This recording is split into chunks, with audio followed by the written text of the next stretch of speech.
Hi అండి, అందరూ బాగున్నారా? ఈరోజు మనం భరత వంశక్రమాన్ని చూద్దాం.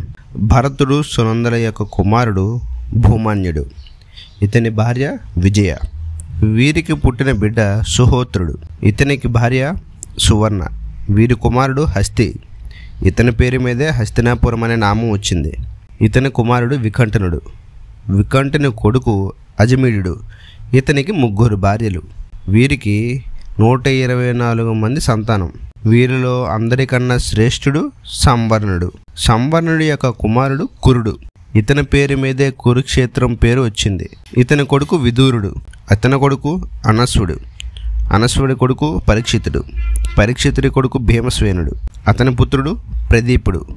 ప్రదీపునికి 3 కుమారులు: దేవాపి, శంతనుడు, బాహ్లికుడు. శంతనుడికి 2 భార్యలు. గంగాదేవి వలన పుత్రుడు జన్మించాడు. అతని పేరు భీష్ముడు, దేవవ్రతుడు. అలాగే యోజనగంధి అయిన సత్యవతి ద్వారా విచిత్ర వీరుడు చిత్రాంగుడు పుట్టారు. చిత్రాంగదుడు చిన్నప్పుడే చనిపోయాడు. విచిత్ర వీర్యుడికి భీష్ముడు కాశీరాజు కుమార్తెలైన అంబిక, అంబాలికలనిచ్చి పెళ్లి చేశాడు.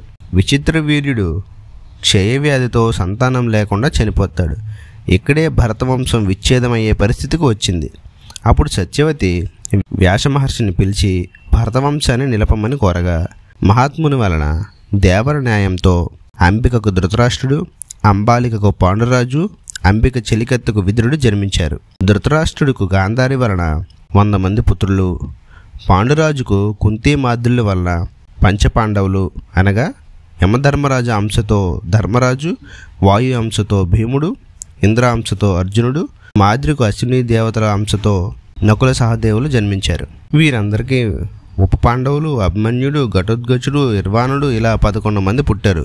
కానీ వీరిలో అభిమన్యుడు మాత్రమే భరత వంశాన్ని నిలబెట్టగలిగాడు. అభిమన్యుడికి ఉత్తరకి జన్మించిన కొడుకు పరీక్షితుడు. పరీక్షిత్తుకు మాద్రావతికి జనమజేయుడు పుట్టాడు. ఇదండి భరత వంశక్రమం. ఇలాంటి ఇంకెన్నో వీడియోస్ కోసం మన ఛానల్ లైక్, షేర్, సబ్స్క్రైబ్ చేసుకోండి.